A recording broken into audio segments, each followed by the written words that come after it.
Sir நேற்று எப்படி sir match ஃபேண்டாஸ்டிக்காக போச்சா சார்? சூப்பராக இருந்தது. அதாவது முதல் செமிஃபைனல் தான் ரொம்ப தரமாக இருக்கும்னு நினச்சோம், ஃப்ரான்ஸ் ஸ்பெயின். ஆனால் அது மொக்கையாக போயிடுச்சு. அதுக்கும் காம்பன்சேட் பண்ணுற மாதிரி ட்ராமேட்டிக்காக இருந்தது. England Argentina semifinal, full credit to அர்ஜென்டினாங்க. சார் அந்த மேட்ச்சில் நீங்கள் என்ன சார் எதிர்பார்த்தீங்க? நீங்கள் இந்த மாதிரி பரபரப்பாக இருக்குன்னு எதிர்பார்த்தீங்களா, இல்லாட்டி ஃபஸ்ட்டு செமிஃபைனல் மாதிரி இதுவும் கொஞ்சம் ஸ்மாராக இருக்குன்னு நினச்சிங்களா? நான் இங்கிலாந்து ஜெயிப்பாங்கன்னு நினச்சேன். இது அவங்களுக்கு சரியான ஆப்பர்ச்சுனிட்டி. 1966க்கு அப்புறம் வேர்ல்டு கப் ஃபைனல் வரதுக்கான அற்புதமான ஒரு சான்ஸ்ன்னு நினச்சேன். ஆனால் அர்ஜென்டினாவோட வெறி, அப்புறம் அந்த ஹங்கர் டு வின், அதுதாங்க வெளியில் வந்தது. தமிழ்நாட்டில் தேர்தலுக்கு முன்னாடி விதியோட மோதி விஜயோட மோதாதன்னு சொன்னாங்கல்ல, அதே மாதிரி ஃபுட்பாலில் மரணத்தோடு கூட மோதிடலாம், மெஸ்ஸியோட மோதக்கூடாதுன்னு நினைக்கிறேன். அதுவும் பின்தங்கி இருக்கிற அர்ஜென்டினா மாதிரி ஒரு டேஞ்சரஸான பீஸ்ட் இப்போ ஃபுட்பால் வேர்ல்ட்ல கிடையாதுங்க. என்ன ஒரு வில் பவர்! அதாவது ஃபுட்பால்ல ஜெயிக்கிறதுக்கு ஸ்கில் வேணும், ஆனா அந்த ஸ்கில்லை விட பெருசு வில் டு வின். அது அர்ஜென்டினாக்கு இருக்குங்க. அவுட்ஸ்டாண்டிங். என்ன ஒரு டீம் ஸ்பிரிட்! நாங்க ஜெயிச்சே ஆகணும்னு ஆடினாங்க. ஆரம்பத்துல அவங்க நேஷனல் ஆந்தம் பாடினாங்கல்ல, அதுலயே என்ன பேஷன் தெரிஞ்சுது. விடமாட்டோம், நாங்க ஜெயிச்சே தீர்வோம்னு ஆடினாங்க அர்ஜென்டினா. அதனாலதான் ஜெயிச்சாங்க. அந்த வில்லு தாங்க அவங்களை ஜெயிக்க வச்சது, அந்த வெறி தாங்க ஜெயிக்க வச்சது, அந்த பசி தாங்க ஜெயிக்க வச்சது. ஆனால் சார் நீங்கள் ஃபர்ஸ்ட் ஹாஃபில் பார்த்தீங்கன்னா ரெண்டு டீமுமே ரொம்ப அதிகமாக ஃபவுல் பண்ணாங்க. அதாவது பார்த்தீங்கன்னா அந்த ஃபர்ஸ்ட் ஹாஃப் முடியும் போது கிட்டத்தட்ட 19 ஃபவுல், 2 எல்லோ கார்டு நடந்திருக்கு. ஆனால் ஒருத்தர் கூட அந்த கோல் போஸ்ட்டை பார்த்து ஒரு ஷாட் கூட அடிக்கலை. நீங்கள் என்ன சார் நினைக்கிங்க அதை பற்றி? ரொம்ப இன்ட்ரெஸ்டிங்காக இருந்தது. ஆக்சுவலாக கோல் இல்லை, கோல் முயற்சிகள் இல்லை, ஒரு அட்ராக்டிவ் மூவ்ஸ் இல்லை. அப்படிலாம் இருந்தாலும் எனக்கு அந்த ஃபர்ஸ்ட் ஹாஃப் பர்ஃபெக்டாக செகண்ட் ஹாஃபை செட்டப் பண்ணுதுன்னு நினச்சேன். செகண்ட் ஹாஃபில் கேம் ஓப்பன் அப் ஆகும் அப்படின்னு எதிர்பார்த்தேன். அதே மாதிரி ஓப்பன் அப் ஆச்சு.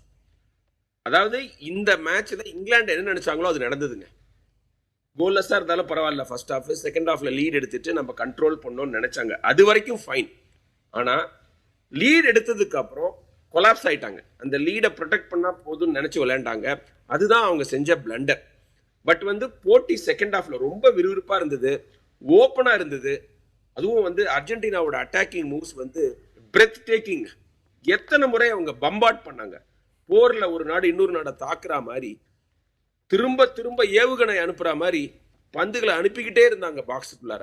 எப்போ வேணா கோல் விழுங்குற மாதிரி இருந்தது. அதாவது 80 நிமிடங்களை கடந்தும் கோல் அடிக்க முடியலனா கூட நிச்சயமா அர்ஜென்டினா கோல் அடிப்பாங்க அப்படிங்கிற நம்பிக்கை பார்க்குற ஒவ்வொருத்தருக்கும் இருந்தது. நீங்க எகிப்து போட்டியில எப்படி 2 கோல் டவுன்லேருந்து மேலே வருவாங்கன்னு எல்லாரும் நம்பணுமோ அதே மாதிரி நம்ப வச்சாங்க. அதற்கு காரணம் அர்ஜென்டினாவோட பிலீஃப்.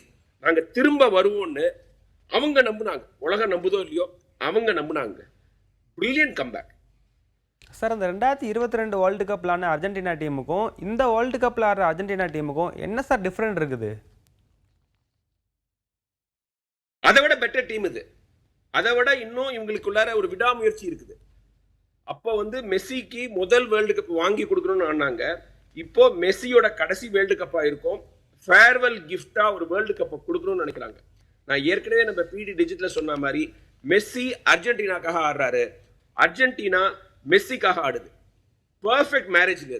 இதை விட ஒரு இணக்கமான ஒரு ரிலேஷன்ஷிப்பே இருக்க முடியாது. அர்ஜென்டினாவுடைய மிகப்பெரிய சொத்து டீம் ஸ்பிரிட். ஒருத்தர் கூட இண்டிவிஜுவல் க்ளோரிக்காக ஆடலிங்க, எல்லாருமே டீமுக்காக ஆடுறாங்க. அதுவும் மெஸ்ஸி தன்னுடைய முழு திறமையை காமிக்கிறார். 39 வயசுல இப்படியெல்லாம் ஆட முடியுமான்னு உலகத்துக்கே காமிச்சுக்கிட்டு இருக்காரு. அதை நீங்க பேசிக்கிட்டே இருக்கலாம், வார்த்தைகளே இல்லை. மெஸ்ஸியை புகழறதுக்கு எந்த மொழியிலையும் வார்த்தைகள் கிடையாது. நம்ம அப்படியே பார்த்து என்ஜாய் பண்ணணும், வியக்கணும். நம்மளாம் லக்கி, இந்த மாதிரி ஒரு ஒரு ஃபுட்பால் பிளேயரை நம்ம லைவா டிவியில் பார்க்க முடியுது, என்ஜாய் பண்ண முடியுது, வியக்க முடியுது. மெஸ்ஸி எனக்கு வேற ஒரு பிளானட்னு நினைக்கிறேன். அவரு நம்மள மாதிரி சாதாரண மனிதர் கிடையாதுங்க. அவர் is an immortal in football.